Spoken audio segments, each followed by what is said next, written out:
There was once an old king who, having fallen sick, thought to himself, "This is very likely my deathbed on which I am lying." Then he said, "Let faithful John be sent for." Faithful John was his best beloved servant, and was so called because he had served the king faithfully all his life long. When he came near the bed, the king said to him, "Faithful John, I feel my end drawing near, and my only care is for my son. He is yet of tender years, and does not always know how to shape his conduct, and unless you promise me to instruct him in all his actions, and be a true foster father to him, I shall not be able to close my eyes in peace." Then answered faithful John, "I will never forsake him, and will serve him faithfully, even though it should cost me my life." And the old king said, "Then I die, being of good cheer and at peace." And he went on to say, "After my death you must lead him through the whole castle, into all the chambers, halls, and vaults, and show him the treasures that in them lie. But the last chamber in the long gallery, in which lies hidden the picture of the princess of the golden palace, you must not show him. If he were to see that picture, he would directly fall into so great a love for her that he would faint with the strength of it, and afterwards for her sake run into great dangers, so you must guard him well." And as faithful John gave him his hand upon it, the old king became still and silent, laid his head upon the pillow, and died. When the old king was laid in the grave, faithful John told the young king what he had promised to his father on his deathbed, and said, "And I will certainly hold to my promise and be faithful to you, as I was faithful to him, even though it should cost me my life." When the days of mourning were at an end, faithful John said to the prince, "It is now time that you should see your inheritance. I will show you all the paternal castle." Then he led him over all the palace, upstairs and downstairs, and showed him all the treasures and the splendid chambers. One chamber only he did not open, that in which the perilous picture hung. Now the picture was so placed that when the door opened it was the first thing to be seen, and was so wonderfully painted that it seemed to breathe and move, and in the whole world there was nothing more lovely or more beautiful. The young king noticed how faithful John always passed by this one door, and asked, "Why do you not undo this door?" "There is something inside that would terrify you," answered he. But the king answered, "I have seen the whole castle, and I will know what is in here also." And he went forward and tried to open the door by force. Then faithful John called him back and said, "I promised your father on his deathbed that you should not see what is in that room. It might bring great misfortune on you and me were I to break my promise." But the young king answered, "I shall be undone if I do not go inside that room. I shall have no peace day or night until I have seen it with these eyes, and I will not move from this place until you have unlocked it." Then faithful John saw there was no help for it, and he chose out the key from the big bunch with a heavy heart and many sighs. When the door was opened, he walked in first, and thought that by standing in front of the king he might hide the picture from him. But that was no good. The king stood on tiptoe and looked over his shoulder. And when he saw the image of the lady that was so wonderfully beautiful and so glittering with gold and jewels, he fell on the ground powerless. Faithful John helped him up, took him to his bed, and thought with sorrow, "Ah me, the evil has come to pass. What will become of us?" Then he strengthened the king with wine until he came to himself. The first words that he said were, "Oh, the beautiful picture! Whose portrait is it?" "It is the portrait of the princess of the golden palace," answered faithful John.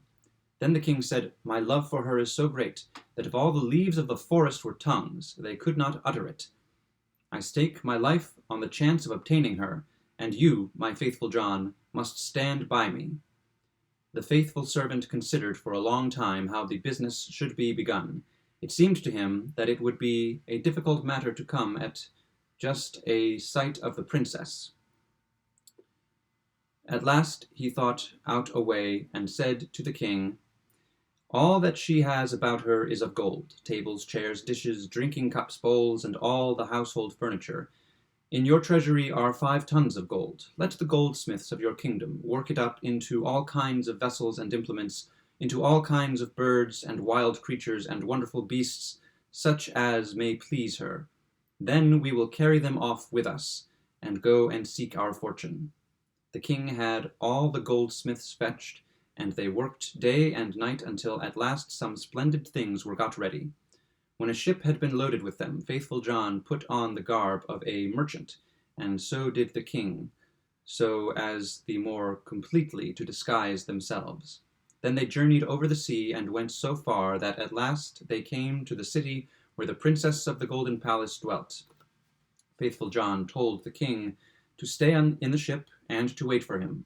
Perhaps, said he, I shall bring the princess back with me, so take care that everything is in order. Let the golden vessels be placed about, and the whole ship be adorned. Then he gathered together in his apron some of the gold things, one of each kind, landed and went up to the royal castle. And when he reached the courtyard of the castle, there stood by the well a pretty maiden, who had 2 golden pails in her hand, and she was drawing water with them. And as she turned round to carry them away, she saw the strange man and asked him who he was. He answered, I am a merchant, and opened his apron, and let her look within it. Ah, what beautiful things, cried she, and setting down her pails, she turned the golden toys over, and looked at them one after another. Then she said, the princess must see these. She takes so much pleasure in gold things that she will buy them all from you. And then she took him by the hand and led him in, for she was the chambermaid. When the princess saw the golden wares, she was very pleased, and said, all these are so finely worked that I should like to buy them of you.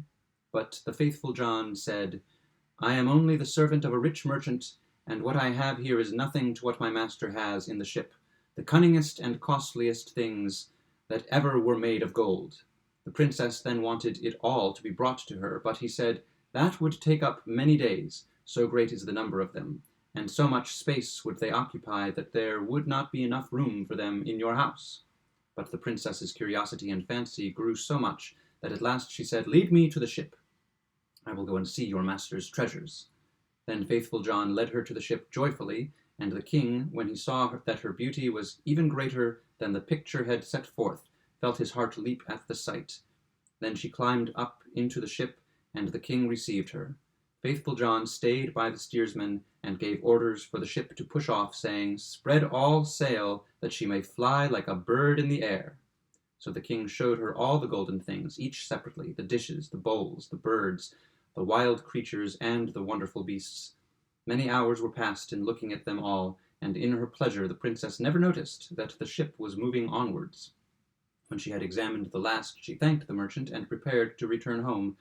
But when she came to the ship's side, she saw that they were on the high seas, far from land, and speeding on under full sail. Ah, cried she, full of terror, I am betrayed and carried off by this merchant. Oh, that I had died rather than have fallen into his power. But the king took hold of her hand and said, no merchant am I, but a king, and no baser of birth than thyself. It is because of my overmastering love of thee that I have carried thee off by cunning. The first time I saw thy picture, I fell fainting to the earth. When the princess of the golden palace heard this, she became more trustful, and her heart inclined favorably towards him, so that she willingly consented to become his wife. It happened, however, as they were still journeying on the open sea, that faithful John, as he sat in the forepart of the ship and made music, caught sight of 3 ravens in the air flying overhead. Then he stopped playing and listened to what they said to one another, for he understood them quite well. The first one cried, aye, there goes the princess of the golden palace. Yes, answered the second, but he has not got her safe yet. And the third said, he has her, though. She sits beside him in the ship. Then the first one spoke again. What does that avail him? When they come on land, a fox-red horse will spring towards them. Then will the king try to mount him. And if he does, the horse will rise with him into the air, so that he will never see his bride again. The second raven asked, is there no remedy? Oh, yes, if another man mounts quickly, and takes the pistol out of the holster, and shoots the horse dead with it, he will save the young king. But who knows that? And he that knows it and does it will become stone from toe to knee. Then said the second, I know further that if the horse should be killed, the young king will not even then be sure of his bride. When they arrive at the castle, there will lie a wrought bride shirt in a dish, and it will seem all woven of gold and silver, but it is really of sulphur and pitch. and if he puts it on, it will burn him to the marrow of his bones. The third raven said, Is there no remedy? Oh, yes, answered the second. If another man with gloves on picks up the shirt and throws it into the fire, so that it is consumed, then is the young king delivered. But what avails that? He who knows it and does it will be turned into stone from his heart to his knee. Then spoke the third. I know yet more, that even when the bride shirt is burnt up, the king is not sure of his bride.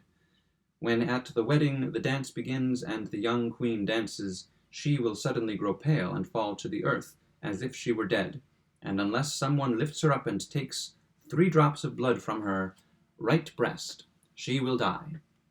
But he that knows this and does this will become stone from the crown of his head to the sole of his foot. When the ravens had spoken thus among themselves, they flew away.